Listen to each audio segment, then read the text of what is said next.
right, everybody. So today, back on the podcast, we've got Vigorous Steve. How we doing, man? Doing very good.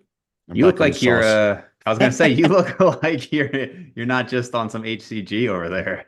No, no, thank God. And today's carb loading day, so I'm extra juicy. Okay. So I had like I think 800 carbs over the day. Some Okay. clean, some a little bit dirty, All some a right. little bit bloated. My stomach is like pressing against the desk. So What's bear your with me. If I sound yeah, out of breath, then it's because of the food and not because of the trenbolone. right, right. Um, What's the weight up so to? yeah, yeah. The weight is now, I think I was 101 this morning, so that's Okay. 220 something pounds. But I'll Okay. probably be like 225 tomorrow. So Yeah, I was yeah, very depleted yesterday, so yeah. Okay. that's why I wanted to load up pretty hard. So yeah, it's been good. I think it's been 4 week or 4 months that I've been back on, and I've been slowly increasing my dose, just kind of seeing how it's going. And now we do the Mr. Olympia cycle, which Yeah. is silly when you talk about it, but I mean, Now that's as an just info, to get ready for the Olympia, you're saying? just to show up a little bit better than last year, where I was completely emaciated. And Okay. I stood next to, Tristan Lee, right? One of the, better naturals. And Yeah, I asked yeah. him, Tristan, do you know me? He's like, no. It's okay. Wait, Being a natural. the kid, like the small Yeah, the little guy? kid. Yeah, Yeah, yeah. I yeah. met him at the Mr. Olympia. I said, hey, Tristan, what's up? He's like, yeah, what's up? I said, do you know who I am? He's like, no, I have no idea. It's okay. That's good. Then at Right. least that confirms that you're kind of natty. Yeah, yeah, And he's right. he's he's he's very small when you see him in real life. He's just shredded all the time. So I stood next to Sure. him, and I felt just as small as he is Yeah. What's he because like? because He's like 5'5" at most, maybe. it's 5'4" and just small. And of course, when he takes his shirt off, he's separated everywhere, Yeah, yeah. like good natural bodybuilders are. But there's no density, no fullness, no hardness to his physique like you would see with enhanced bodybuilders. Sure. So I stood next to him, and then I felt kind of small. And that's yeah. So and I was dieting the whole time trying to keep my body fat levels down. So I was basically just trying to get my fertility back, right? But also staying somewhat respectable. Yeah, And then you completely deflate, sure. until you get some sort of a pump. But at the end, I didn't even get a pump anymore either. Really. I think it was grossly under eating for an entire year. It was brutal. Yeah, yeah, I'm dieting now, and we can get into that a bit. And I'm pretty light, and it's definitely a mind game, even after doing it for so long. Because at this point, I don't really care too much about like, what other people are thinking about it. But even for myself, like I look better post-workout, of course, with my shirt off. Yeah. But other than that, I'm just like, man, like I fit into I don't ever wear skinny jeans, but I would say this one pair I had would qualify as skinny jeans. And I fit in them, and I was like, man, these were like laughably tight when I tried them before, and now they're just like the normal jeans. And I'm like, geez, this is so it's definitely weird. Yeah, I was able to fit into a large again. That was scary because normally I'm an extra large or Yeah. extra large. Yeah, yeah. And now I'm happy to say that all those clothes that I bought, like all the nice clothes that I was able to get off the rack when I was off or doing HCG monotherapy, now I can't fit them anymore. Right. So they're Wasted happy. wardrobe. They're in the closet there waiting for, I don't know, a rainy day, just in case I ever come back off again, but probably not. I got enough semen samples frozen Yeah. to repopulate the entire Earth after the zombie apocalypse Right, or right. So for nuclear people who holocaust. yeah, for people who don't know. So I mean, obviously you've been on the podcast a number of times. And it's funny, I've gotten comments about having you on the podcast before because you're enhanced and people want to just some people want to just hear the natural guys, which I think that there's some valid points there, but it just depends on what you want to learn about. And I've had a number of people on who like I've had people who are openly enhanced, like when John Meadows was around and other people where it's not, I don't know. I think maybe because like you talk about it so openly, I'm sure you get, Yeah. commentating all the time. But the podcast, I have a wide range of people, and I think you and I also can talk at a level where we don't have to necessarily dumb anything down, and it's just a good vibe. Mhm. So hopefully people Right. enjoy that. But And let me interject. I was drug free for 11 years. yeah, How many enhanced guys can say that, right? I did play the game of natty bodybuilding for a very long time, and I took the plunge when I felt ready. And I'll be the first one to say that if I had a guy like Eric Helms at my side, which wasn't available 10, 15 years ago when I started with steroids, I could have progressed another 5 pounds. I'm sure of it. yeah, But I just felt stuck, with being a business consultant and still eating meals and going to the gym. I could have improved. But after 11 years of natty bodybuilding at 26 years old, when my levels started to decline, I was like, you know what? Let's see what's behind door number two. I still yeah. did it naturally for 11 years. So Right. I know what the fuss is all about. And I've come off cycle a couple times and just kept training, you know. So Well, and hey, did I thankfully get you haven't had too much of the, enhanced user amnesia that we talk about a lot, right? Like yeah, you're very open about how helpful it is and all that stuff, which is good because that's certainly one of the more frustrating things I think is to hear somebody where like they just all of their advice now is almost contradictory of what worked as a yeah, natural, even if they're giving the advice for naturals now, and that's it's always amazing how quickly some people forget. So I always appreciate that openness there. yeah. And I train completely different when I'm off Yeah. than I do now. You know, now it's way more higher volume, way more intensity, longer workouts, body parts more split up. Whereas when Mhm. I'm off, it's more compressed, like push pull legs, less volume, you know, maybe some reps in reserve until certain sets at the end of the workout. So I do know both sides of the story, but I prefer to be enhanced. If Yeah. that's a sin or not, I don't Now know. you've been up to what, like 260 at your heaviest, something like that? Yeah, 255 in the morning, let's say a little bit over 260 in the Yeah, which afternoon. is So it's crazy because just, you look huge now, but you've really been 35 pounds heavier than you are right now. yeah, it's apparently it was all in my face. Well, I was gonna say, was a lot of that fat, or you think like how much of that do you think was No, muscle? I think I was like now I'm about maybe 10% body fat, 8 to Hmm. 10, depending on when you measure me or how you measure me. And then back then I wouldn't let myself get over 12, but then you hold water from the insulin, and Sure. so you probably look 15. And yeah, a lot of that was in my legs. It seemed that my upper Mm. body didn't really shrink, but my legs has just gotten worse over the last couple of years. And Yeah. I had a lot in my face. So if you go back to like 2020, when I was around 255, 260 pounds, if you watch those videos, me talking about ketogenic diets and carnivore diets, my face is literally Yeah. this big. And when I look at it, I just laugh my ass off because I was so strong in the gym. I was training like an animal, Yeah. sometimes twice per day. Yeah, but I didn't really have much going for me besides that. And Is your bodybuilding upper body coaching. strength and measurements similar now to then? It's got to be a No, little not bit any. lower. No, it's a lot lower. It's a lot Yeah. lower. Yeah. I was doing shoulder press with 120 pounds, man. Yeah. You know, so all the way down, all the way up. And now I did it and I did like 70 pounds. What? Yeah, it's a big difference. And of course, maybe the control is better, the time under tension is better. I do a little bit of a pause and a stretch here, then a peak contraction where you kind of twist. All Yeah, I these mean little you techniques. right. Yeah. I'm getting old, man. I don't want to injure myself anymore. Like I used to like tweak something just kicking up the dumbbells. So I'm kind of over that. Yeah, I saw Um, I just had Brian DeCosta on the podcast, so that'll mm, probably come yeah, out next week, which means it'll be a week before this one. And he's a beast, but we were talking about his pressing strength a little bit. So, because he did 115-pound dumbbells for dumbbell shoulder press for I don't know, maybe 5 or 6 reps, something like that. yeah, I was saying like I've always been stronger than I looked, and when I was 200 pounds, I did 100-pound dumbbells for 10. yeah. So that is not like super common, but obviously my delts were, I mean, my delts aren't even a strong point, frankly, as far as like visually. Mm, So it is really interesting to hear. So like when I see somebody your size talk about doing 70s, it's like, how is that even possible? But there's obviously a control yeah. difference and muscle Well, memory. and and steroids are involved, so the mind muscle connection Yeah. is just completely different. Like the way my muscle feel, it just after the set, it fucking hurts. Yeah. It's super tight, like it's being squeezed from the inside out. I didn't have that when I was still lifting 70 pounds or 90-pound dumbbells drug free. Right. You just put the weight down, you're like, okay, it was a good set. You're a little bit Yeah. out of Yeah. breath, Yeah. but now it completely feels different. So enhanced bodybuilding and natural bodybuilding, it's something entirely different. Do you You know, think that at what point do you see yourself just saying, "Hey, I'm just staying on true TRT"? Do you think that's ever going to happen, or do you just think you'll kind of always I dabble? keep telling myself that, and then I get excited again and I want to run a little bit of a this and that. And then there's a Yeah. new Yeah. compound to try. And then the audience asks about compound XYZ. And I'm like, you know what? It looks interesting. Let's give it a try. And then before I know it, I'm running 5 experiments at the same time and doing It's the research. whole thing, And right? then Yeah. the fucked up thing is that I'm basically a how do you call this? A professional performance enhancing drug user Yeah. for the community. Like I've Right. introduced a lot. Yeah, that's it's so weird. People ask me about this compound. I'm like, okay, looks interesting. I read all the studies that are available. I decide if I want to take it or not.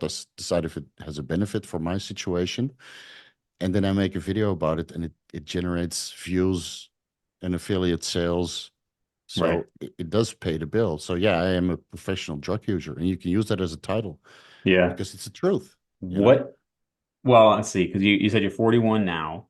Mhm. Now we've talked about this before, but one of the things I used to see guys talk about, and it was just such a flawed mindset. People talk about getting blood work, and of course, so many people didn't get any blood work, right? Of course, that's the worst scenario. They're just like closing their eyes to it, putting their head in the sand. But for years, I saw people saying, like, I remember Jason Blaha saying, like, it was dumb to get blood work on cycle because, of course, it's going to be bad. So you just got to make sure it's better once you're off cycle. And he wasn't the only person saying that. A lot of people said that. And I'm like, well, wouldn't you want to know what's happening when the bad stuff is happening? But now, I know a lot of people have graduated towards organ imaging, which is really, I think, more telling in many cases. I mean, I just read a case study. I was actually thinking of posting on Instagram. Guy was 39 years old and his blood work seemed fine. He had no atherosclerotic buildup, and he had heart failure. But he actually had preserved ejection fraction. And it wasn't until they did some other tests and they did a Yeah. MRI and they basically found scarring and all this stuff. But I'm like, so you could have had blood work, thought you were totally fine, had a calcium score, thought you were totally fine, and maybe even, and maybe not somebody who was well versed in reading echocardiograms would have missed it, but if you just had like a standard person look at the echocardiogram, they'd be like, "Oh, ejection fraction's fine, so you're fine." And no, like he had major issues. So, I mean, unless you're really, and then if this is just stuff we even know about, I'm sure there's some things with, maybe future organ imaging that we're going to be able to detect that people just don't know. So I'm glad that that shift has happened, but that's what would always kind of scare me is like the organ stuff that is not going to be detected until it's way too late. Yeah, and most guys just get organ imaging done until there's a problem, right? Most guys don't do organ imaging preventatively. Funny you ask, because I did organ imaging today. Oh yeah, I what'd did you an do? ultrasound of my abdomen and Okay. thyroid. I just felt like it. So it was 5 months ago before I went on cycle, so about a month before I went back on TRT and then started escalating the dosages upwards. And today I was like, you know what? I think it's time. And luckily everything came back normal. But I should also do an echo, but I'll probably schedule that in about a month because you need a doctor's referral. I just like to keep on top of that stuff. And I have done blood work since I was 15 years old, whether I was Yeah. enhanced or not. When I was not enhanced, I would do it every year because I didn't have so much money, and that was allowed by the healthcare system in Holland. And now I make enough money to do it every month. I Right. just pay out of pocket. Today I paid what, $75 or something Wow. for organ imaging. Now, when Yeah, you it's say okay. abdomen, you're looking at liver, you're looking at kidneys. Yes, so we have liver, kidney, spleen, gallbladder, prostate, bladder, um, and then stomach and some organs around it. I can't remember the name, and thyroid. And I just go through the diagnosis, and then everything says unremarkable. Yeah. So, or slight echogenicity of the liver because I used to have non-alcoholic fatty liver disease. So I always make sure that I check that. I'm But I've surprised your seen it liver on, is not larger than average. And I know we've looked at your heart scans before. I don't remember off the yeah. top of my head. But yeah, honestly, I would expect some of these things to be worse, just given, I mean, I know you stay on top of the health, but just Mhm. just from the amount of, number of years, because I guess you started 26, so you're 15 years into being enhanced. Yeah, but I Yeah, also took breaks in between, and I've sure. been running Tutka and NAC and all these health supplements. I eat a lot of vegetables, so there's no bowel acid obstruction. I saw that in a friend of mine recently. He had gallstones and just enlarged liver, and I think your body can be quite resilient if you take away the stressors besides the steroids, and then you have some wiggle room. I suppose. I think it depends. I mean, obviously, there's a huge genetic component to it, but like, and this is Yeah. something where, very unfortunately, again, with John Meadows, obviously, like well loved in the industry, but I know he used to post on T Nation about, being healthy and these supplements and grass-fed beef and all of that. And now, again, and he did have a genetic clotting issue, so again, genetics. But I do think that you find there is a delusion among some enhanced guys, and part of it is willful, but then sometimes not even, where they think if I'm just going to take this supplement, I'm covered. I'm going to take a little bit of like, licorice or whatever Yeah. random supplement, and it's going to cover this problem. And some of these drugs are very harmful. I just don't want people to get the idea that if you just take some supplements, like you're fine and just blast away. Like I think it's hard to undo the negative issues. You're mitigating risk, and the funny thing is, ancillaries come with risk also. Sure. So people take the answer like telmisartan, Bivol, ezetimibe, but they don't read into the risk. So, and of course, every risk has a certain percentage of it occurring, right? Just like with the steroids. Yeah. So you're covering some of the risks of the steroids, bringing the risk profile down from, let's say, 10% to 5%, but you're increasing your risk from 5 to 7%, as an example, by taking a particular ancillary combination, like Nabivolol and Tolmesartan is just a recipe for elevated potassium levels. And if you're taking a potassium-rich diet and you're combining that with potassium-sparing diuretics, now your Well, heartbeat yeah, stopped, right? once you All these factor in the overlaps. diuretics, for sure. Yeah. Yeah, yeah, no, it can get. I mean, it's a whole thing. It's a job, as you mentioned. You're professional, right? So that's Yeah. you kind of have to know it. But for the average person, I think it can be kind of scary. So, so one of the things I wanted to talk to you about today is finasteride, and Ah, we'll dive poison. into that. So I had recent podcasts on this, but I did want to talk about it with you because I know you're more than happy to discuss it. And it's an interesting topic because so for people who I think most people have heard of finasteride, but for people who don't know, finasteride basically blocks the conversion from testosterone to DHT, right? DHT is a far more androgenic hormone, and therefore that's what's going to help with, let's say, hair loss. It's prescribed for prostate issues. And the concern is that if you're blocking DHT, I mean, in theory, you could have slightly higher estrogen, but just the act of blocking the DHT itself can cause side effects like gynecomastia, erectile dysfunction, other like libido issues, and mood issues. And this is something that I think a lot of men have considered because most men don't want to lose their hair. And I have a number of friends in the last few years who have started taking it, and they all say that it's been fine. They haven't noticed any issues at all. People in the community, like online community, I mentioned not having any issues with it.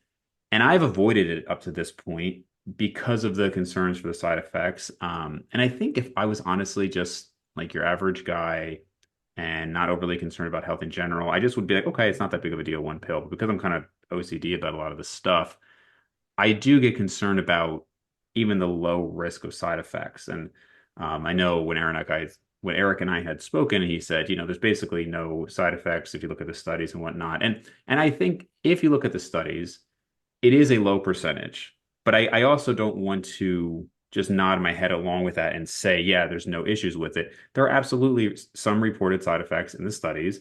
Compared to placebo, it is relatively low. But then, of course, you have the contrast with anecdote, right? A lot of online anecdote and the YouTube comments and the things like that, where it's like, oh, this was horrible. And, this post-finasteride syndrome, I've never been able to have, normal sex again and whatnot. And it gets muddied very quickly. So I'll start with that because I just kind of monologue for a while. But initial thoughts, Steve? So I have 5 to 10 post-finasteride consultations per month because I made a fun video about it. So I've been helping people get off this issue for years now, and it's way more common than you think. And when they come to me, they're desperate because my prices are not cheap.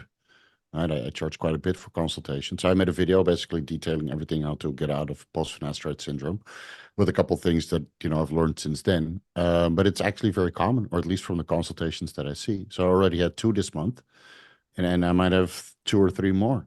It's actually quite a sad because all these guys they see Keeps, for example, or Mhm. other advertisements for finasteride and hair systems or hair preservation systems, just an online prescription and you're ready to go.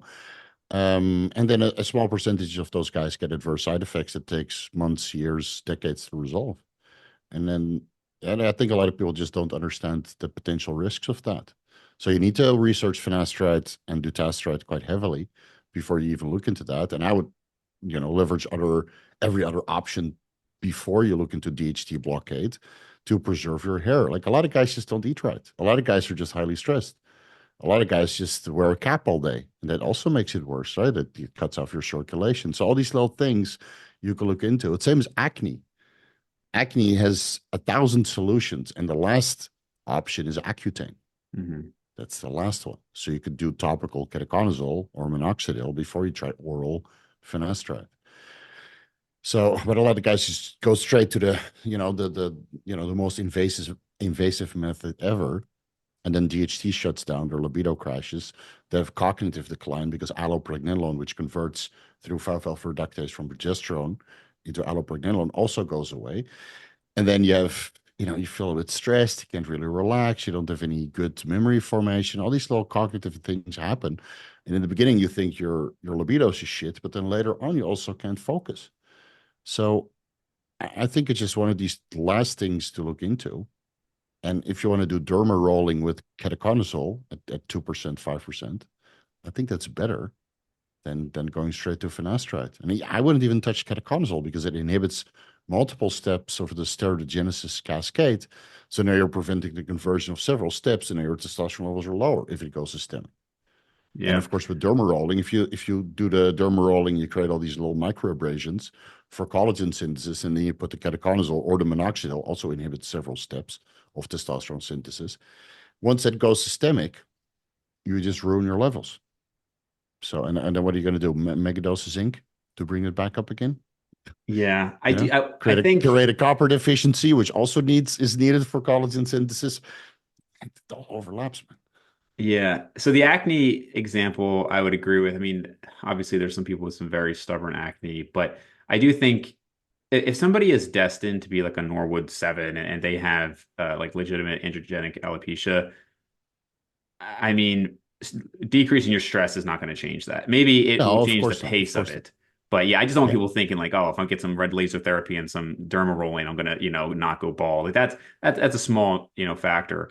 I actually used ketoconazole years ago, and I've discussed on this podcast a few times different unilateral experiments I've done. Right, I trained one calf only for 3 years, and I you're right, did right, other right, right. stuff. Right, I actually people will laugh to hear that I actually, when I heard about ketoconazole shampoo, I was like, well, let me see if this does anything.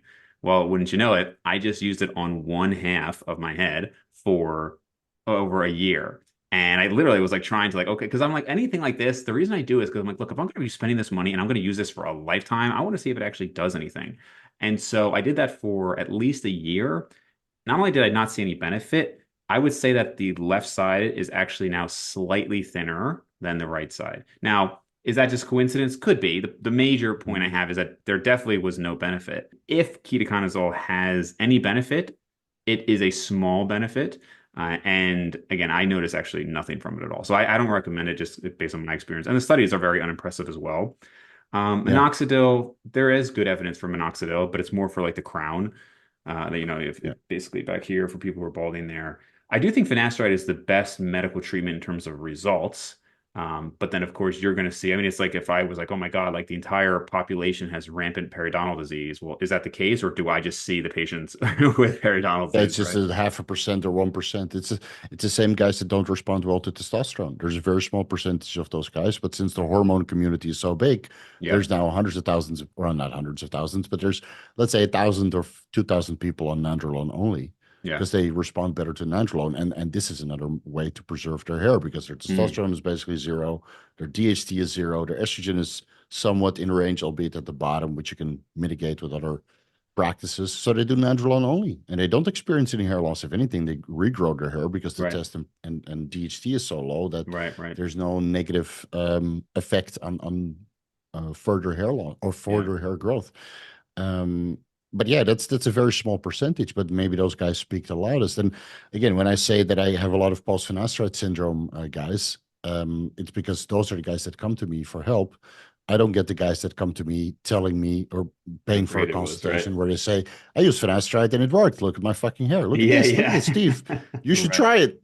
Yeah, they're not right. gonna call me because they got the results that they expected. So Yeah. I would just tell everybody to proceed with caution. And if you do it, just make sure you do your blood work first. You check your DHT levels because a lot of guys say their DHT levels are high, but it's not.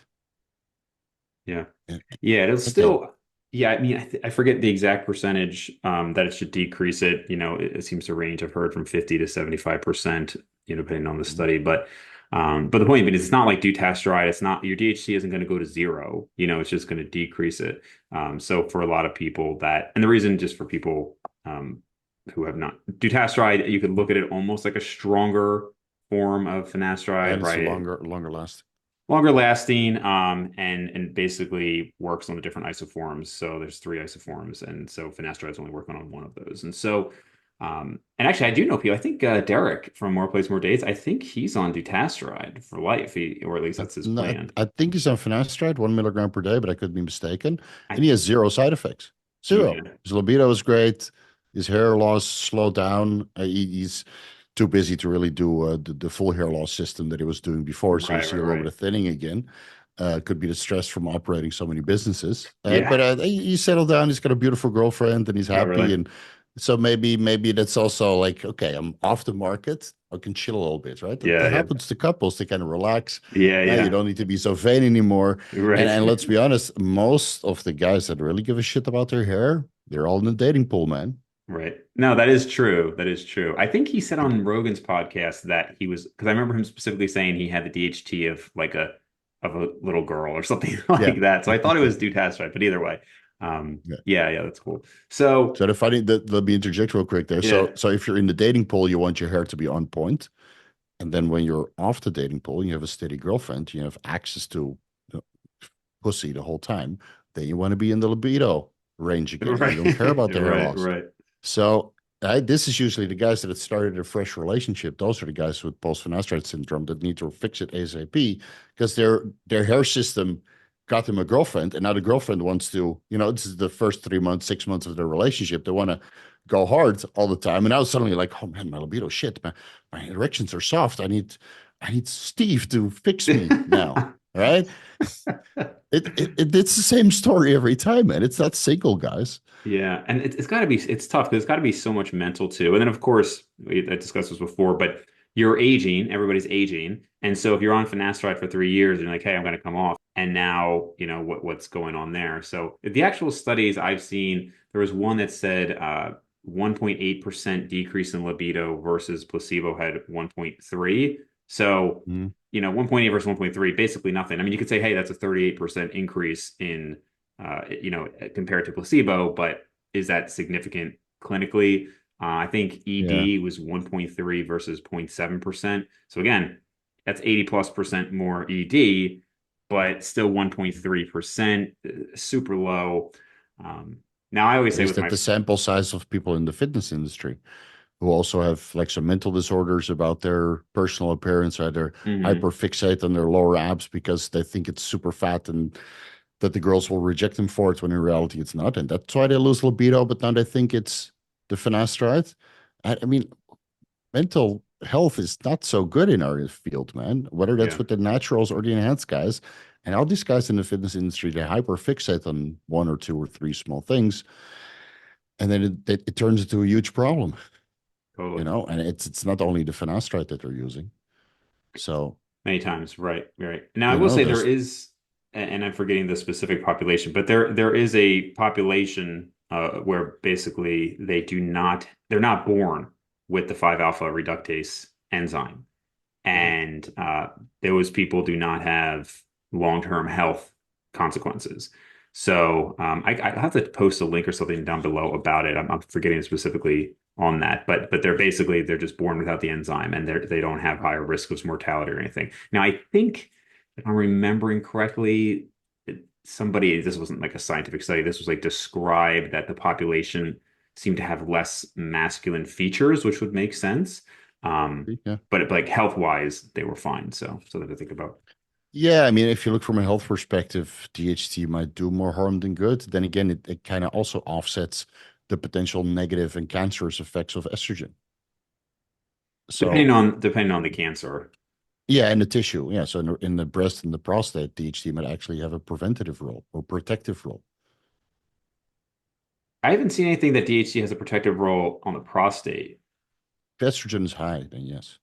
if the estrogen is high. Yeah, so I've seen certain, and obviously estrogen on breast cancer and whatnot.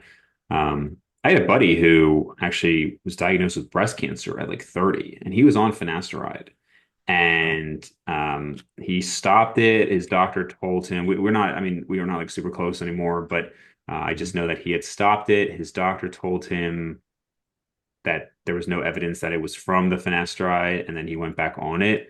This was like years ago, so I don't quite remember it. But yeah, it just was interesting. You don't see obviously a lot of men in general with breast cancer, although it does happen. So Yeah, it's just very rare. It's more rare than prostate cancer. for And sure. and what is that? Is it hereditary or is that some sort of inflammation or a lot of conversion of estrogens from estrone to estradiol or vice versa in the breast tissue, right? You have these enzymes that convert estrone to estradiol. And that could be just a site-specific thing, just like the three isoforms of the 5-alpha reductase enzymes. They could be more specific, more expressed in certain tissues. Yeah, I would say anybody who's considering it, I would definitely, I just for my own curiosity, I would definitely want to measure DHT beforehand.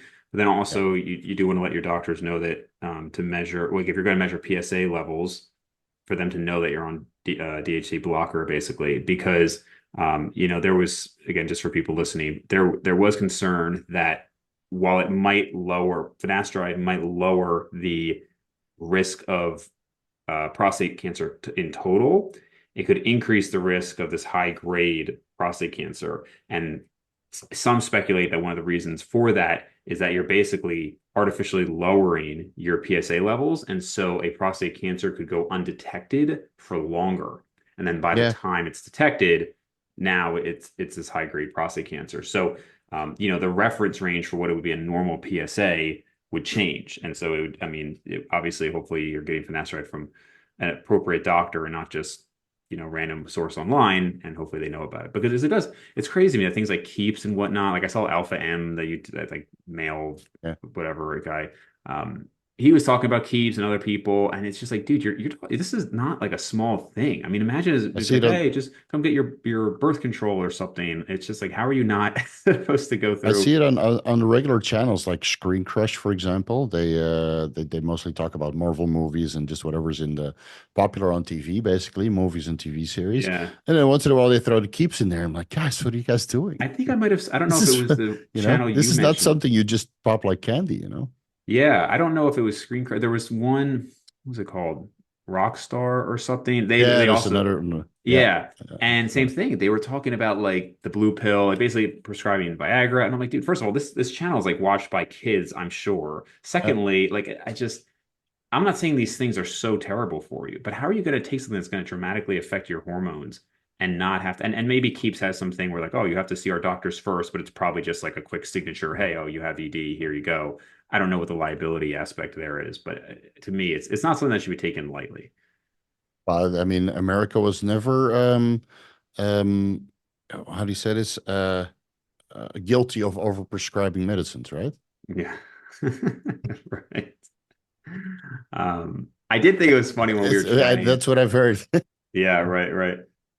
There was one point where you had said you don't understand the obsession over hair, which Yeah, I think depends on the person's opinion, obviously. But I thought that was funny coming from somebody who obviously is very obsessed with drugs in general that affect yeah. one's appearance, albeit not hair particularly. And But I'm going to be honest, I hate getting fat and I hate getting acne. I mean, I have a pimple here and I just popped it like it was crazy. oh, I really? really dug it out. It's fucker. Just so I understand why people want to keep their hair, but I'm blessed, man. I mean, I was gonna say it looks I like you have a just full hairline.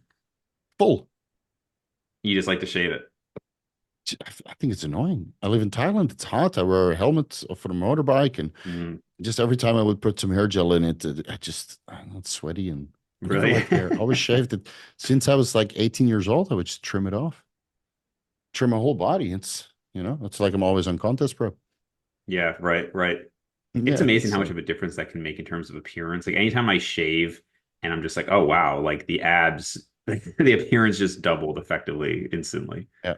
And it shaving the face and the head, I think it makes me look younger. Like now, yesterday I shaved, so I got a little bit of stubble. But Yeah. if I do a beautiful shave, everything looks uniform, and it just looks healthier than if I don't shave. And if I grow a beard, I'll look 45, which I don't Because it comes like. in gray or just No, it just makes my face even bigger, and then before you know it, you look like Huberman. And I'm like, God, yeah, yeah. man, it's not what I Yeah. want. It's funny. Most women I've found like prefer facial hair or like some stubble and everything, but definitely depends on the person. I don't love But being I'm gonna interject here for all the yes. hair guys, right? Why don't you do what you like and find a girl that likes you for you, Oh yeah, I wouldn't say to right? have facial hair just for women. That's what a lot of guys do. They're like they grow the hair and they grow the beard for the ladies, but why don't you just do whatever the fuck you want with your hair, and then the ladies will still come because your personality is more confident because you're like, I don't give a fuck. I never gave a fuck. I still got laid. Yeah. But I shaved or didn't shave, but I trimmed my hair or didn't trim, but I styled it or didn't style because I did whatever I wanted. That I had hair up until here sometimes, or with a beard like that. And at that point in time, I liked it, and now I don't like it. But I don't understand this obsession of styling your hair a certain way just to attract girls. Working your personality. Yeah, I mean, you I'd could get say into it, a man, but whole meta conversation on that though, because at some point I think they coincide. Like I know some women who will say like, I'm not doing this for you, I'm doing it for me, like the makeup or whatever it is that they're Mhm. doing. And again, they go hand in hand. I would say to the woman saying that you're doing it for you so that you can look better and feel better about yourself, Yeah. but you wouldn't probably do that if you were just going to have like a sleepover with your girlfriends, right? Like in most instances, like you're going out Hmm. looking like this at a club. So it is for you to feel better about yourself, to look more attractive, but that's because you're also around, in this case, like the opposite sex and whatnot. And I would say the Right. same applies to Hmm. guys, maybe less so, but it's like, yes, I feel more confident if I get ready and I dress well and whatever, but Right. I desire that confidence for the setting that involves other people, right? Okay. Yeah, that makes sense. That Yeah, makes sense. Yeah. yeah, And if that includes a beard and styled hair, then yeah, okay, go for it. right. Yeah. But for me, it would include a shaved face and a trimmed skull. Right. Right. It's just So whatever. I think the yeah, biggest thing just for all this stuff, not to get into like a whole like men's advice channel, but I think a lot of that is just being whatever it is that you like being kempt, right? Like right now, my hair is just down, whatever. But like if I go mhm, to work, sometimes I'm clean shaven, sometimes I have a beard, but it's always a kempt professional look, right? And so like I think you can look great bald. I think you can look great with or without facial hair, but you got to like keep it together. It shouldn't just be like hanging out, just looking like a dom. right. Same thing with how you dress, right? Like you can Yeah. be big and look stylish, you can be skinny and look stylish, but you True. got to have like appropriate fitting clothes and, just again, look reasonable. I will say that having had all hairstyles at one point in my life, the attraction from the opposite sex is always there. Yeah. Just, but the women might change because the women might like you with hair or no hair, with a beard, no beard. But women are women. It all Yeah. boils down to the same thing, especially when the lights go off. It's Yeah. all kind of the same. Right, right, right. So let's talk a little bit about your fertility journey. I think this is a Yeah. little less relevant to a lot of the audience, although I know there are definitely some enhanced people who do listen. And you've been on this journey for a couple of years, and frankly, it's not just for enhanced people. I mean, I have a number of friends, a number of women friends who are in their 30s now, and they're having fertility issues, and they're having to do IVF and whatnot. So it's definitely Yeah. a common thing. So what have you guys been going through the last couple of years? So I had to recover my fertility parameters to normal levels, obviously, because I was on steroids for many years. So I started human chorionic gonadotropin first because I knew that a post-cycle therapy from previous post-cycle therapies was not going to be sufficient to get my luteinizing hormone and follicle stimulating hormone levels up enough for me to have stellar fertility parameters. And since my wife is 40 years old, 41 now, I knew that it was up to me to kind of raise the fertility parameters of my semen as high as I could because her fertility parameters are significantly diminished when you're 40 years old. Sure. So I wanted to offset that chance. So basically, she has a 5% chance of getting pregnant every time we try, based on regular healthy people. And my wife is more than healthy than the regular people, I would say. Stays on top of her antioxidants, takes all the supplements which are known to help with fertility, right? Does exercise, eat healthy, doesn't smoke, doesn't drink, doesn't do anything bad to her body. But still, she's 40 years old, so the chances are diminished. So I felt that it was up to me to raise my fertility parameters to somebody that's 26 years old with fertility medications, which I was able to accomplish. My fertility was absolutely crazy after coming off and using pretty high dosages of HCG and FSH and antioxidants and the whole shebang, right? Eating healthy and exercise, reducing the oxidative stress from training. As the many naturals will point out that you shouldn't take vitamin C post-workout because of the oxidative stress. You need the post-exercise stress response, which now is a little bit debunked. Yeah, yeah. Um, so I was on top of my antioxidant. I didn't really care about training or sending crazy hypertrophy signal. I just wanted my antioxidant status great. So I ended up with 500 million sperm per ejaculate, Jeez. 78% progressive motility, or 70% progressive motility. So it's the straight swimmers. And what was it, 20.5 40% good morphology and 6% DNA fragmentation on my latest one. And that's the one that we ended up using for IVF. So my fertility parameters were absolutely freaking insane. I Yeah, froze like jeez. 6 semen samples of 100 million each. And Just real quick, you want to tell people what's a normal level? I mean, typically they're measuring it per milliliter, and you were yeah, talking so total, per but milliliter, like to get somebody pregnant, I think the World Health Organization, and again, I might be off a little bit, but we can post a study down below. The Health Organization updated their references in 2010, and from what I remember, per 1 milliliter, you need to have at least 15 or 20 million sperm. yeah, 15 to The 20. Yeah, progressive motility needs to be 40% and good morphology over 4%. There's no reference for DNA fragmentation. There's no reference for fructose in the urine, which is needed for swimming. Or not urine, semen. Jesus Christ, semen, guys. Semen. Fructose in the semen. Like that South It's, Park episode, Carmen yeah, thinks yeah. that you Yeah. gotta pee. What It's are, what like are you what are you taking? So so that's usually they check the fructose if if there's no semen in the no sperm in the semen. Yeah. So that there's no reference for that. So basically you need over 15 million per 1 milliliter. I think the minimum is like 20 per ejaculate, something like that. Again, I might be mistaken. It's been a while since I looked at it. Progressive morphology 40% or 30%, and then morphology needs to be over 4%. So I beat all those numbers crazily. yeah, And my DNA fragmentation was only 6%, meaning that of all the chromosomes within the sperm, within the semen, only 6% is fragmented. And as long as it's below 12%, then it's considered good because I was really on top of my antioxidants. So morphology was good, motility was good, DNA fragmentation was very, very low. But after a year of trying naturally, hitting it with the LH sticks and the temperature and all kinds of crazy positions where you retain the semen for 30 minutes by lifting your butt cheeks up. Her, not me. To put the pillow under her. Nothing happened. And then we did IUI. Nothing happened. We did IUI mm, with egg stimulation where you have 3 eggs at this time. Nothing happened. So we had to do IVF after 1 year. And now after 2 rounds of egg collection, the first time they collected 18 eggs. 15 were fertilized, and then you fall off, fall off, fall off, and then you're left with two ones, healthy ones after you do the chromosome testing. And then the second round, a couple months later, we got 13 eggs because it's better to wait 6 months in between, but we only waited 3 months. I think we're left with one good egg. We actually had two fertilized embryos, but then one didn't pass the chromosome testing because it had one extra chromosome. So we discarded okay. that one. And Yeah. how So at expensive is least that where you are? we go to the best fertility clinic in Thailand. So I paid a little bit more than everybody else. So I think with insurance and baby delivery of 2 kids, I'll probably spend like 30 to $35,000. Total, Yeah. So which it's is half a Bitcoin, half a Bitcoin.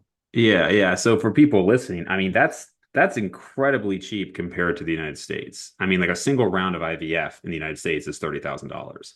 So to have gone through IUI and multiple all this stuff, I mean, I don't know And what this the total includes would be all my here. fertility checks. I busted nuts every month. So at least everybody knows that I masturbate at least once per month, right? To keep track of my fertility parameters. So my hands still will definitely grow above my grave. Or that's what my school teacher said. Um, don't do that, otherwise.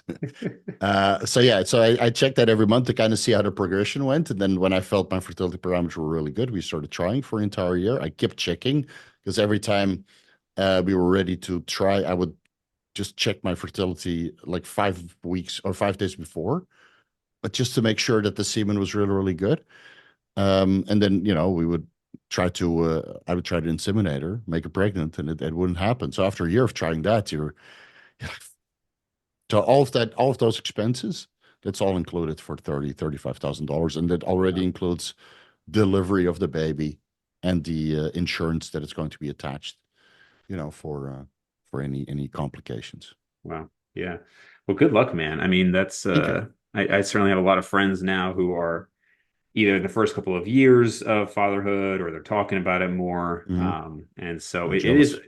yeah, it's always interesting to see. But it's funny because you get the people who have kids who sometimes will like, remember the single days and everything. So there's always a grass is greener thing. But I do think that as people get older, a lot of men, they kind of realize, okay, like family is super important. And I know you've been settled down for a while with your wife, so it's not like this would be like a sudden change in that aspect. But definitely as far as like meaningfulness, I do feel bad sometimes for people who, and obviously plenty of people don't want kids, and plenty of people I think shouldn't have kids. Reality, I know like somebody like Yeah, Jordan true. Peterson says everybody Yeah. should have kids, but I don't know, man. I think there's plenty of people who should not have kids. But with that said, anytime the holidays come around and I talk to my patients, hey, what are you doing for Thanksgiving? What are you doing for Christmas? It's always kind of sad when some of them are like, oh, just hanging out, like it's just me and my partner or nobody for Thanksgiving.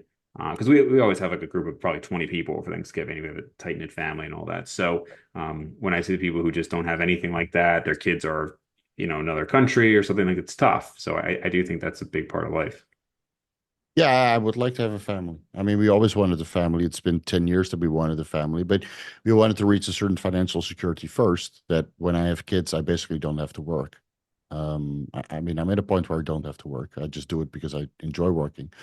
Um, but that also means that you wait past your fertile years.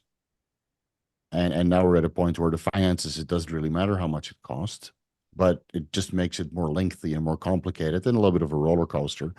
Because how many failed pregnancy tests can you tolerate? I've tolerated 15 now, Yeah. and that gets in your nerves. And then now the real test comes that after my wife does a little surgery to remove some small polyps or cysts, I can't remember, at the start of her uterus, just to improve the health of her overall uterus. That shouldn't really reduce her chances to get pregnant. I think it's at the start, so it's only an 11% difference between getting pregnant and not getting pregnant. It's just better to get those removed, and then we'll start implanting. But when you have three healthy embryos, you basically have 3 months to try, and if none of them stick, then the whole process starts all over again. Yep. So that's basically my biggest fear. And I will not regret it. Like, Steve, you became, financially secure, but now you can't share that. Right? So we'll give it a try for a certain amount of time. I will never adopt.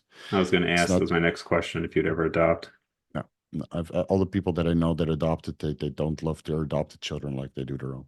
Really? Yeah. Interesting. Yeah, I Yeah, think that's because a very, as soon as there's a little bit of friction during puberty, they're like, did I make a mistake 15 years ago? I don't know. I've I had those discussions, man. I think that would be very tough because are you like really in a survey or anything like that? Are you ever going to get honest answers from people? I think out of like a guilt and like, like it's very rare that even if they're thinking that most people who adopt would ever say, oh, well, no, like I don't love them as much as I love my own kid. Typically, they would just say, oh, it's just different, or no, I just see them as the same. And I have no idea, right? I've never adopted a kid, so I have absolutely no idea what it's like. You know, I would say that, if I think of like a niece or nephew, that's probably not going to feel the same as like your own daughter or son. I don't know. I thought about that before too, about like the possibility of adopting or something, and I personally would not want to. And it's a shame because obviously there's many kids out there who could have much better lives if they were adopted. Yeah. Um, the studies, unfortunately, do seem to bear out that most of adopted kids don't do as well, and a lot of that is genetic, right? And so, like, they look at Mhm. these like studies on twins, and they'll have one kid that they were raised apart, and their eventual IQs when tested as adults are more similar to their biologic parents than their adoptive Mhm. parents. And so there's a big genetic factor there, but that not just for IQ, but demeanor and temperament and all of that. So it's tough. I know somebody else I talked to on a message board, and I think his friend had kids and adopted kids, and they said the adopted kids had a lot of like behavioral issues. And again, where does that come from? So that they didn't feel like they were part of the family. Who knows? Yeah, There's you don't know. Or you have marriages that come together, right? Where one already has a kid and a father comes into the picture or a mother comes into the picture. And then you talk with them 10 years, 15 years later, and you're like, yeah, I loved my partner, but the kid is just extra. And I've heard too many of those stories. And then I don't want to do surrogacy, because then you bring a third party into it. And then Are they going to live as healthy as my wife? Probably not. And so then you have to babysit them 24/7 on what they're eating because they're raising your child. I think So surrogacy though could be an option. Now you get those crazy stories. I've heard a couple of stories where like the surrogate mom ends up uh like wanting to keep the baby, and I don't know what the legal yeah, ramifications are for that. But then at least like DNA wise, it would still be you and your wives. Now obviously there's still that maternal aspect of hormonally that's going to influence them a little bit, but I could see surrogate over adoption at least. if it doesn't happen for us within a certain amount of IVF treatments, then we're gonna get crazy big cats, like a caracal Crazy or big a what? serval cat. Cats? I'm just gonna buy a big fat house with a huge garden and buy a caracal and a serval and capybaras and I'll have a zoo. Not a dog That's what I'll guy? do. No, I don't like dogs. Oh, I really? like I like cats and exotic animals. Interesting. Yeah, yeah, I it's would tough. like a fox though, maybe one Pomeranian, one crazy Pomeranian and a fox. We had a fox in our backyard that's hunted a Yeah. squirrel the other day. We're just kind of watching it, but we had a crazy deer back here. We got like a whole safari here, basically. But Yeah, I would um, love it. I would love it. In Thailand, you can, there's like all kinds of crazy exotic animals. Thailand is a So weird place, man. A lot of stuff. I mean, I've never been to Thailand, but the stories I hear from Thailand it are is a just, weird place. Oh, that's why it attracts so many weirdos. yeah, yeah. I but yeah, Callum hopefully. von Moger is here now. So, I Oh, mean, really? point proven. Yeah. Yeah. He's Oh yeah, he's had a in the whole. I north. mean, I haven't followed him too much, but I know he's had a whole thing. And we can cut this out if you would like as well. No, it's Well, fine. well, No, now it's I fine. was just going to That's say, fine. is there anything with Leo? Any updates on what happened with that? I don't know. I think as far as I know, the cases run dry here. Yeah, They never figured out what happened. I think they just wrote it off as an accident, yeah, basically. Even though the autopsy report might insinuate that he was hit or hit something hard, right? Because there was trauma to his skull, a fracture. Or was that from being hit by a club or a hockey club or I don't know, golf club or him hitting the concrete from slipping? They never figured it out. I believe they're still working with the FBI in the United States. Um, but I haven't heard anything new. So, yeah, but yeah. then again, there's so many unsolved murders here That's so and crazy. so many unsolved deaths. It's like with Joe Static, they did an autopsy Hmm. and the family got the autopsy, but they never released that. So we Hmm. have some answers about that also, or some questions. But yeah, Um, right. I would like to know what was he in happened Thailand there. when that happened? Yeah. Oh wow, Yeah. A friend of mine gave him CPR until the ambulance arrived and then they pronounced him dead. he was 30, Yeah. right? Yeah, so Yeah. young. 30. Yeah. Yeah, I just wanted to really quickly say on the adoption thing, like I hope that I don't want to offend anybody. Again, Mm. I don't know many adopted people. I don't know really anybody who's like a friend of mine who's adopted. So I certainly don't want to say that adoptive parents don't love their kids or anything like that. And I would say that I think a lot of biological parents, you were talking about, oh, when they're teenagers and they're wondering like, did I make a mistake? I know a lot of people Yeah. who have Yeah. had teenagers who like Yeah. just want to strangle them, who do question the decision, and maybe not like long term, but they're like, this is incredibly tough.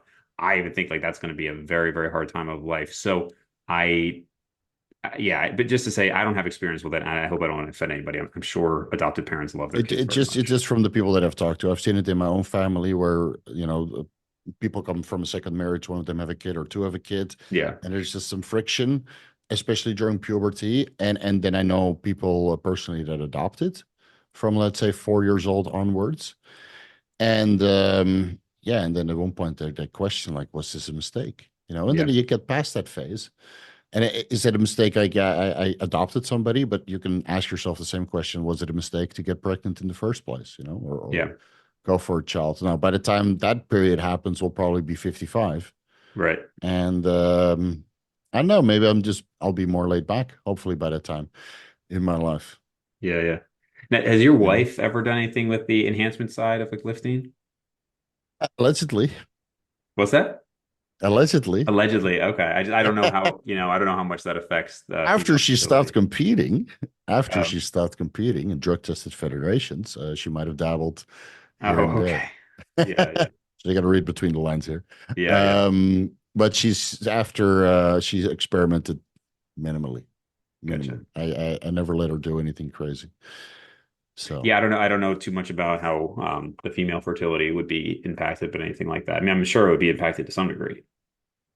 yeah, so the endometriosis can get a lot thinner. The thick the wall lining, right, where the egg would get implanted, basically, can get a lot thinner, and thus the implantation is more difficult. But if you don't take anything for 5 years or longer, then obviously that is no longer a factor. And if you don't take anything that was never FDA approved for humans, then it's also not really a factor. And again, we did an endoscopy in her uterus and so many ultrasounds just to kind of check what was going on. And the fertility doctor was always very pleased with what he saw. He's like, "Oh, this is actually very good for 40 years old. I don't see why you're not pregnant yet. Let's before we try IVF, let's try intrauterine insemination." I go there, I donate. He cleans it, right? He washes the semen, he shoots it in there with the ultrasound, so my wife could actually see all the semen swim in there. So they were very, very good. And then after a while, he's like, "I'm not sure why this is not working. Let's do Mm, IVF now." All right. So we went through the entire ringer. Yeah. So maybe our DNA is just not matched. But then when you look at the three healthy embryos that we have, it's like, wow, these embryos are absolutely beautiful, right. and then they pass through the DNA testing with flying colors, besides one, which, well, at least you know in advance that this would Yeah. have been, a Down syndrome baby. So we discarded Right, that right, right. embryo. Yeah. So, on the topic of, I guess, just medications and whatnot, I don't know if you happen to see somebody sent me Dr. Mike Israetel was on the podcast of Dr. Mike, like the medical doctor, Hmm. and they had some interesting discussions there. But I I've heard Mike actually mention this on my podcast. I don't remember if we were on or off the air when we discussed it, but this was a couple of years ago, and then he repeated it on this If it's off podcast. the air, you shouldn't mention it here. Well, it's something he talks about publicly. So I Okay. just don't remember if we discussed it on or off air. But he basically it's Okay. just his thoughts on like future medications and AI and the ability to live longer and stuff. So I just don't remember if that was included in our podcast. But in any case, Yeah. Mike seems to very strongly believe that uh, basically the technology is going to get so good that you're basically just going to be able to have anything healed, that Yeah. eventually AI is going to get so good. I mean, he's talking 5 to 10 years. Obviously, you have many people online who are very, very ambitious with regards to what is going to be happening. Where somebody like Peter Tia, super obviously invested in health and longevity, he doesn't think anything like that is even close in his lifetime, and he's 50, low 50s.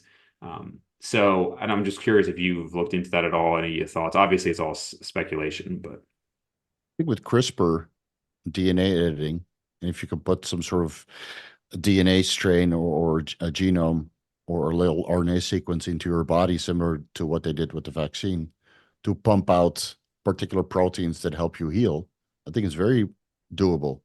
I don't think it's going to happen because of the government, because it will make all medications obsolete when you start healing your own body.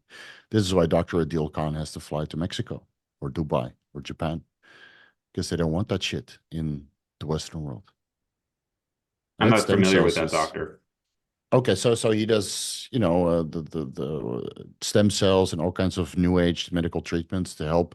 Some of them are very, very good. Some of them are a little bit, speculatory, like follistatin and gene therapy, right? Mm. To for muscle mass, but it looks very, very promising. But I think if that stuff really works, it would basically render the current medical system obsolete, because you wouldn't need medications to, hold side effects at bay. You could literally tell the cells of the body to remove the inflammation, to heal particular tissues, to upregulate healing peptides. So instead of injecting TB500, BBC 557, or doing the hyperbaric chamber, you just tell your body produce more of this peptide and heal yourself. I mean, it could Wouldn't be wouldn't a viral load to deliver a particular gene therapy, and then it produces that for 6 months or 1 year permanently. Yeah. Yeah, I've never, on the extreme end, you get some people who say, and I'm not saying that you're saying this, but you get some people who say, like, oh, like we have the cure for cancer and it's just the government's holding it back. And, it's like, okay, first Mhm. of all, like which cancer? Like cancer is obviously There's many many, yeah. different things, right? But I've never personally believed that because the coordination it would take. among all researchers and pharmacists to just hold that information back. It just seems very implausible. But on that Well, same topic, the cure is just to eat healthier. I don't know if that's a cure for existing cancer. I would It's a say, prevention of cancer. So ultimately, you cure it because it doesn't happen in the first place. Like how many cancers are formed from just terrible lifestyle, right? And besides many, skin but cancer, many are yeah, not, right? yeah. Yeah, so lifestyle is of course a huge factor for cancer, but many cancers are, I don't want to say not preventable because we don't Mhm. know. Obviously, like childhood leukemia, it's not that they were Oh, smoking right, right, cigs, right. stuff Hmm. like that, I right? think So a lot of them are preventable if people just live a little bit healthier. And for then the sure, a lot of them are rest, yeah, yeah, preventable. obviously you need to fight because cancer is in many cases just uncontrolled cell division and it would literally eat everything in the surrounding tissue up. It just Yeah, encapsulates it in the tumors, and then and some of them feed on glucose, which you can then starve off and treat with vitamin C IV, 250 grams per day, for example. All these alternative therapies. I think it's all worth looking into, but I haven't because I don't have cancer yeah. and I Well, eat right, relatively healthy. right. I check my cancer markers every year and I do my organ imaging, I do MRIs, I do CT scans, I do all that shit. So Yeah. if I had something, then I'd be the first one to throw in the towel and fix it Yeah. Well, before but so anything. this that was just to lead it to say that when it comes to some of this other stuff, even if we had something like, hey, like, CRISPR that could turn on certain peptides to fix certain things, I feel like it's not like the government would be like, hey, we can't be profitable. The pharmaceutical industry would just utilize that, right? They would just be the ones who are then distributing the ability to do some of these things. So I think money is always a factor, Yeah. but I don't know if there would be the ability to withhold such technological innovation for that reason alone. Well, lobbying is pretty strong, man. Yeah. Yeah, I'd love to And believe in but it. why do some countries allow it and some countries don't? Right? Allow what specifically? That's the particular stem cells or Like stem particular cells. treatments. Yeah. Yeah, the stem cell thing is very interesting because it seems like, and again, who's running the studies, but it does seem like the studies are not super promising outside of certain areas. There are certain specific instances where the stem cells are helpful, but not for what a lot of people were hoping they were for. But then, of course, like Joe Rogan's always talk about, oh, you go to this country and the stem cells were amazing. But even then, again, like I actually I quite enjoyed the Joe Rogan podcast with certain guests, but he gave this anecdote of his knee was problematic, and then he kept uh it was weird. Like he even said it himself. He was like, I got stem cells, it didn't work, blah, blah, blah. And then finally the doctor was like, okay, we're gonna do this. And then you're just not gonna do any kicking because it was like for his knee. Not gonna do any kicking for however many months. And he's like, yeah, and it was great. And the stem cells totally fixed it. And I'm like, dude, like you said you've gotten stem cells before, it didn't work. Now you did stem cells with 2 months of full rest and it worked. And in his mind, he's like, oh, the rest allowed the stem cells to work. And it's like, well, maybe, or maybe it was just the rest that you didn't allow yourself to do. Stick Stu, for a year again, see if it comes back. right, right. Well, that's It's the and same. now I Yeah. just saw him talking about that. He said he's having knee issues again, and he's been kicking like crazy. So Stu McGill talks about this, like a pseudo surgery. Stu Yeah. McGill on the back, and he's like, Yeah. before you get a back surgery, they're not super promising, depending again on the issue. So do like a fake surgery. Pretend you had the surgery, and Mhm. take bed rest, and Yeah. at 6 to 8 week plus recovery, and then see how you feel. So I just think a lot of the stuff gets conflated where it's like I got stem cells and then I rested and now I feel better. It's same with the BPC 157, the single human study. It's a retrospective study of guys that got BPC 157 administered in their knees Hmm. for knee injuries. And then a couple months later, some are recovered, some have less pain, some have no relief, right? They still have pain, but they don't know what the resting protocol was because some of them got surgery as well, so they Hmm. probably were bedridden for a while. And it's the same with small muscle tears or injuries. You just stop your workouts, you go home and you baby it until it feels normal again. And whether you use the BPC 157 or not, unless it's a serious tendon issue, then yeah, it might work. But for most guys, it's just time and rest, Yeah. you know? Yeah. I think where I don't know, you could call it hope, but where I could believe some of these crazy advancements are coming from is with AI and just how much that is advancing. Because if I just imagine, mankind just continuing to develop medicine, it's obviously, going up the advancements have been pretty amazing in, let's say, the last 100 years or so. But I think it would continue to be slow progress. Whereas when you look at some of these AI advancements, could you get to this point where if you have this automation that is getting, and we'll just call it smarter, if it keeps getting smarter and smarter, and now it can look at data and develop things that we just would have never gotten to, not even slowly, but just never would have gotten to that level of comprehension. Could there just be some of these insane developments? I think when it comes to technology, that is for sure the case. I mean, it's just unbelievable when you look at even 10 years ago. I would hope that that would then translate into medicine, but obviously that is different. You'll probably have to simulate the whole body because there's so many polymorphisms at the receptor site, that not all molecules interact with the receptors if there's minute structural changes. So there needs to be some sort of simulation of biochemistry in a 3D space, Yeah. for that, and then cascading downwards, taking entropy in mind. So, because of course you can train the AI on scientific evidence, but it doesn't predict on what's going to happen. Like if you really want to have a very large scale simulation, instead of running it over 1,000 people in a clinical trial, you want to simulate that entire thing. But for that, you need to simulate the human body and how much computer power you would have for that, or could they even do that? Yeah. Um, you can make movies of humans, but can you simulate the entire body on the molecular level and then predict how peptide XYZ is going to interact with three different receptors, taking genetic polymorphisms in mind, and how tightly or strongly they're going to bind in the presence of particular electrolytes? And I don't know. I don't know. Yeah. But Yeah. this is how many drugs are designed now. They just simulate how a particular structure is going to interact with a particular receptor. And if that looks promising, then they're going to develop it. And then they're going to run a clinical trial at one point if the animal studies show that not all the animals are dying. Yeah. So it's a very lengthy process, man. I mean, cardarine has been in clinical trials for 5 years, and now there's a boatload of animal studies on it, and some actually show that it's protective against cancer. Whereas in the clinical trials that were halted because one or two or three rodent studies back then showed that cardarine at very high dosages causes cancer. And then now you have 19 studies that prove that cardarine can cause cancer, and 7 or 8 studies that prove that cardarine is cancer protective, Right. but the dosages are higher than the cancer causing dosages. So first you have to get through the Oh, cancer, really? and then you can prevent it. Yeah. Yeah. I It's did a the deep dive on this, and then I was reading this like, what the fuck is going on? So this is where we are in the medical system. We don't fucking know yet. That's And very maybe in interesting. 5 years we know, 10 years we know, but it's very conflicting information, Yeah. in my opinion. But then I'm not clinically trained in interpreting scientific evidence, so I do my absolute best. So maybe an actual doctor or biochemistry guy would come to a different conclusion. But when I read Yeah. the results, 19 studies showed that it causes cancer in lower dosages.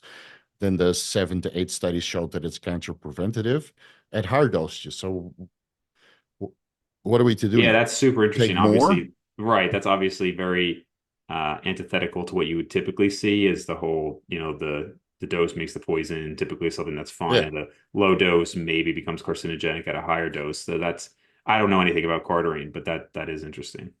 yeah. Yeah, I found that very, very weird. But of course, now you're extrapolating from mice and rat models to human equivalent dosages. And Yeah. how accurate is that? You know, how Yeah. much value there's not a single report in anywhere in the fitness community or in the scientific community that cardarine causes cancer. Yeah. Nowhere. Yeah. Well, I'll leave some of the self-experimentation up to you, but Yeah, yeah, I'm running I'm 10 interested to milligrams of follow cardarine per day along. right now. Oh, really? Okay. Yeah. Um, yeah, yeah. And then I'd definitely be interested to know, next time you get like the next Echo or something, just how all that goes for sure. Yeah, I'll send it over to you. I know you like to watch those stuff because you've Yeah. done it many times yourself. Yeah, I did an echo, I think the same about 5 months ago when I did the Okay. ultrasounds, but that takes a little bit longer. You have to go to the doctor and, get a prescription or a referral. First, I have to do an electrocardiogram. So that's going to take an entire day. And this echo place, you just call and you go in, and 30 minutes later, you're out with a report. And Wow. you can just do that easy on a Sunday. So I just wanted to check. I felt like it today, and everything is normal Nice, or man. Nice. non remarkable. as they Yeah, would you say. were very unremarkable, Steve. Yeah. When am I going to be special? Right, right. So Where's cool, my man. certificate So for being special? yeah, really. Very remarkable findings. It's like Yeah. there was The Office, the show The Yeah. Office, and Yeah. like when Yeah. Kevin is they're wondering if he has cancer and it comes back negative, and Michael Scott's like freaking out about it. He's like, "Oh God, it's negative." So yes. So Yeah. cool, man. So where can people find more of your crazy videos? Vigorous Steve on YouTube. Vigorous Steve on Instagram. I lost my TikTok, so don't look there. Oh, really? Um, yeah, I got deleted. Like so many amazing TikToks now. I don't know. I just Really? it was gone one day. VigorousSteve.com. It's just Vigorous Steve everywhere. Cool, man. All right. Yeah. Thanks, man. Thanks so much for having me. This was great. Good to talk to you again. You too.